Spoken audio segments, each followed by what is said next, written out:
for romantic moments with their partners. It's not hardly very romantic, but anyway, obviously we were mentioning this story about wage reforms and these proposals from Richard Bruton, getting a lot of coverage in the papers today. As we were saying, the Irish Examiner, the headline, wage reforms could cause poverty. Now, the counter-argument and the argument being put forward by Richard Bruton is that an overhaul of the wage setting system will create jobs in the country. The proposals would see the lower paid workers hit with further pay cuts and would put an end to those Sunday premium payments. It's claimed that the changes will have more of an effect on new employees as opposed to existing employees. However, as that headline, the Examiner suggests, existing workers fear they're being put in a vulnerable position. Now, we want to talk about this a little bit more, and to do so we're joined on the line by Bernie, a restaurant worker in a Dublin restaurant, and also by the CEO of the Restaurant Association of Ireland, Adrian Cummins. Good morning to you both. Morning. Bernie, if I could start with you first, what would you fear in relation to these proposals from Richard Bruton? Well, cuts to low-paid workers' wages obviously reduces the spending power for thousands of people that are covered by the JLCs. And I actually believe that jobs could be lost because we're taking money out of the economy.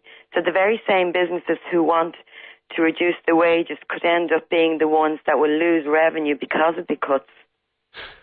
Can you see the argument of employers, and particularly people like restaurateurs, and something like 40% of restaurants don't open on a Sunday, that basically to hire in staff is really, really expensive to open on a Sunday, and it's actually stopping them from doing business, it's stopping them from taking on workers? Yeah, well, we're actually speaking about €3 per hour is what the premium rates of pay, because it's already agreed in the JLCs that the premium pay for Sunday has already been reduced. So we're looking at €3 an hour. And, people really have to be compensated. Sunday's a family day. So that's why provision has been made in the JLCs between workers and employers' representatives for the appropriate payments for unsocial hours.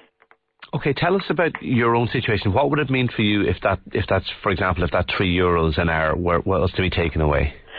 Well, obviously, it'll be for an 8-hour shift. It'll be €24 a week, which is huge in the current climate. I mean, everything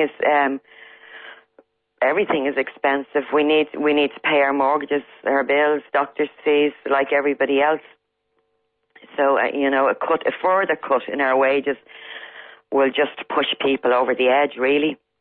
Okay, Adrian Cummins of the Restaurant Association of Ireland, you heard what Bernie had to say there. The savings are really quite small, aren't they, when you talk about what it would mean to restaurateurs, whereas for people like Bernie, that €24 a week is absolutely crucial. I think Bernie has nothing to worry at all about, because this is about new employees coming into the market for us. What the employer groups have said is that any new employees coming in, and we are in the middle of a tourism season at the moment, many students looking for a job, that we are saying is that Sunday premiums should be abolished for any new employees coming in, because all existing employees are protected by 40 pieces of legislation that protects workers' rights, entitlements and pay. We did a survey of our members. A staggering 87% of our members said that if the joint labour committees were abolished, they will employ 2 new staff at a minimum across the sector, which will create about 4,000 jobs. At least 40% of restaurants in the country at the moment are closed on a Sunday due to the Sunday premium payments, that they can't pay a premium of 33%, which is the highest in Europe. And we're trying to make our country more competitive.